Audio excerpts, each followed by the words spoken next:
Eh bien, voilà qu'effectivement, sur la question de secret économique, oui, une question, deux questions. Et on s'avancera tout doucement vers la conclusion. Oui, merci. J'ai une question sur la relation industrie, recherche et secret sur le plan de la nation. Comment peut-on concilier, dans le domaine de l'innovation, le fait qu'un industriel travaille avec des laboratoires de recherche, sachant qu'en France, les chercheurs ne sont évalués que sur la qualité et la quantité de leurs publications internationales, ce qui n'est absolument pas un critère reconnu ailleurs. Tant que nous continuerons à fonctionner sur le plan scientifique en silo thématique de cette façon-là, avec comme critère majeur la publication, on a des éléments de blocage qui sont très importants.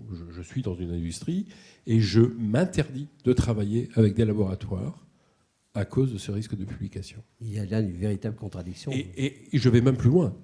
Je préfère choisir de travailler avec des laboratoires américains ou japonais avec lesquels je n'ai pas ces risques. Je vous en prie, monsieur. Moi, je trouve quand même que ça se gère, ce genre de situation.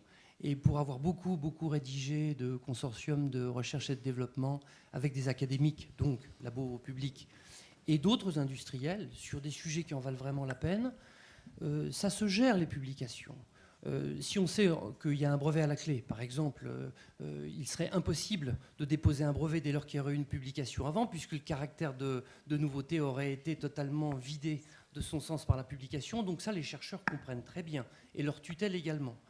Lorsqu'on est sur des sujets qui sont vraiment d'un intérêt stratégique pour une entreprise, qui peut donner lieu à des développements, et vous savez aussi bien que moi qu'aujourd'hui la recherche publique est en manque de fonds, de discuter avec eux en leur disant, écoutez, voilà, on a besoin d'être pendant 2 ans dans le secret, sinon on n'aboutira pas, on n'aura pas d'avantage compétitif, il n'y aura pas de développement et vous ne gagnerez pas de sous par les royalties qu'on serait susceptible de vous verser si jamais on avait une innovation commune. Ça aussi, ça se discute et ça se met en place.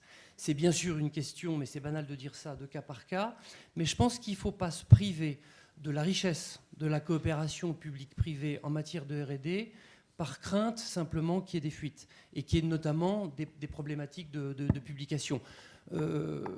D'aller voir les Américains ou les Japonais de ce point de vue-là, ça ne vous garantit pas beaucoup plus de choses.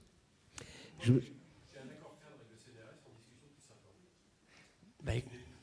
Écoutez, je passerai vous voir au bureau. Un autre confrère souhaitait poser une question. Non, simplement pour aborder aussi le problème de la recherche scientifique. Puisque la recherche et les innovations et ce qu'on trouve appartient à tout le monde en temps réel. La connaissance. Et il y a là effectivement une protection des données qui est importante, qui ne relève pas de la défense nationale, mais qui relève de l'intérêt de la nation pour ce qui est de sa contribution à cette grande chaîne scientifique et l'amélioration de la connaissance. Alors, comment, vous, de votre point de vue, voyez-vous les choses pour arriver à protéger nos données scientifiques, sachant que dans des laboratoires de recherche, nous transmettons en général beaucoup de données entre laboratoires. Quand on voit ce qui se passe avec la NSA, on se dit, on comprend pourquoi on a été scoopé sur un certain nombre de choses. Parce que il ne nous a pas échappé que nous avons dû partager le prix Nobel pour la découverte du virus du sida. Nous avons dû partager un certain nombre de choses dans le domaine scientifique, en général, avec d'autres. Et ce scoopage est inquiétant. Donc, est-ce qu'il n'y a pas une sorte de, je ne dirais pas secret, non pas secret défense, mais secret civil à développer pour protéger un petit peu nos données, ou alors on continue à faire maintenant qu'on le sait, avec la plus grande discrétion entre nous, et on essaye d'être le plus discret possible lorsqu'on est sur des pistes intéressantes. On retrouve les dilemmes sur les questions de... Oui, parce que dans le domaine de la défense, pour les industriels de l'armement, ce problème est réglé. Même si le zéro défaut n'existe pas, nous avons notre banque BITD, Banque industrielle de technologie de défense, qui est classifiée.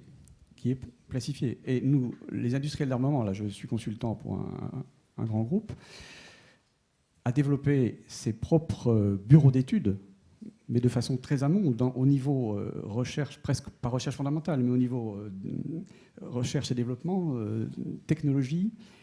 Les briques technologiques sont conçues à l'intérieur de l'entreprise, alors certes avec des partenariats, avec quelques laboratoires, mais qui sont, je dirais, sous contrôle. Bien, on le voit bien, la question de secret, donc au niveau industriel de la nation, est aussi quelque chose d'extrêmement important. Je me souviens de cette phrase dans les mémoires de Steve Jobs, qui était, mais alors, paranoïaque sur les questions de secret. La seule décision de licencier un de ses proches collaborateurs immédiat a été provoquée par le fait que dans un cocktail, il ait parlé du fait qu'un jour, nous n'aurions plus de clavier parce qu'ils étaient en train de préparer la tablette iPad.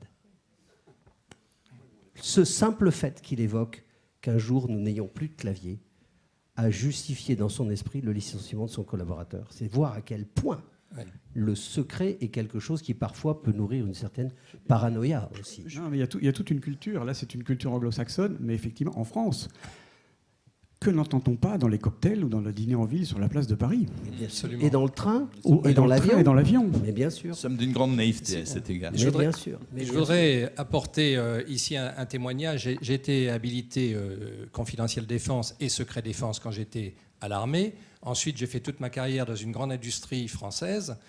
Et le secret, pour moi, c'est quelque chose pour lequel on ne communique jamais. C'est-à-dire que quand on est devant des journalistes, bien entendu, on se méfie horriblement de toutes les questions qu'ils peuvent poser. Quand on est en famille, on ne parle pas. Et quand il y a des gens qui posent des questions, ils disent « Toi qui connais bien tel truc, etc., tu peux nous dire ?» Ah ben, on dit non, on ne sait pas.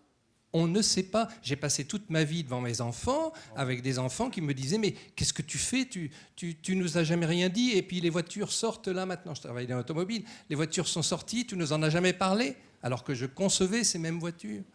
Donc je dis quand même que sur le plan de la sécurité des données, sur le plan de l'ensemble de la, comment dire, du coup d'avance qu'on veut avoir en industrie, il est essentiel de garder ces données et de ne pas en parler. Quand j'entendais tout à l'heure le journaliste qui disait, en gros, il nous faisait un appel en disant « Venez donc sur nos plateaux, comme ça vous serez connus ».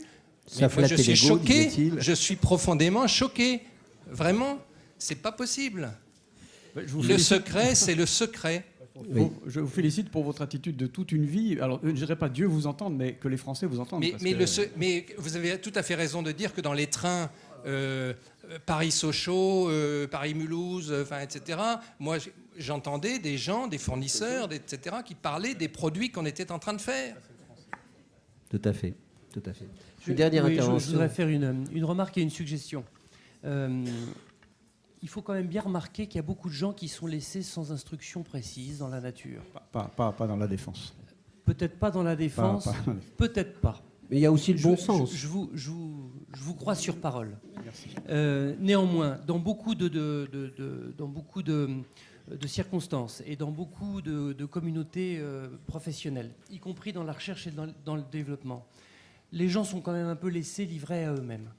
Et donc, après, il ne faut pas s'étonner que dans les cocktails, moi je ne vais pas beaucoup dans les cocktails, je fais plutôt de la bicyclette, c'est fou ce qu'on entend dans les pelotons.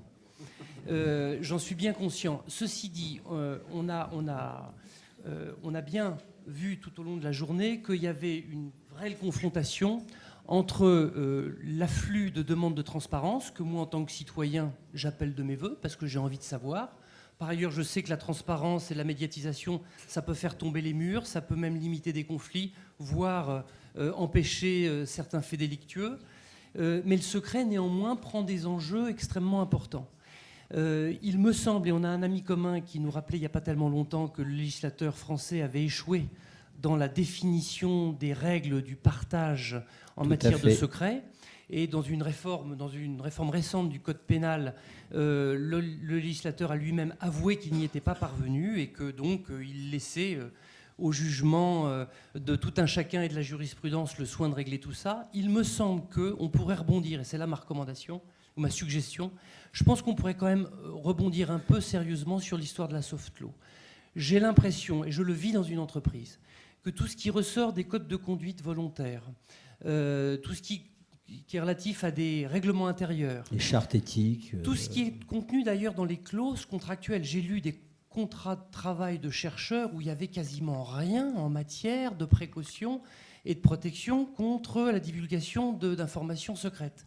Il me semble que si on veut vivre dans un monde libéral, ouvert, mondialisé, médiatisé, c'est aussi un peu à nous de nous prendre par la main, de nous responsabiliser nous-mêmes et de faire des propositions de codes de déontologie, de codes de conduite personnelle, quitte, pour éviter que ce soit orienté trop dans un sens, à les soumettre à je ne sais qui, une autorité de tutelle, une agence ou une autorité de référence, Une haute autorité, pour s'assurer la mode que c'est aussi. à peu près équilibré. Et je pense que l'exemple des ordres des médecins, des pharmaciens ont quand même donné de bons résultats depuis toutes ces dizaines d'années.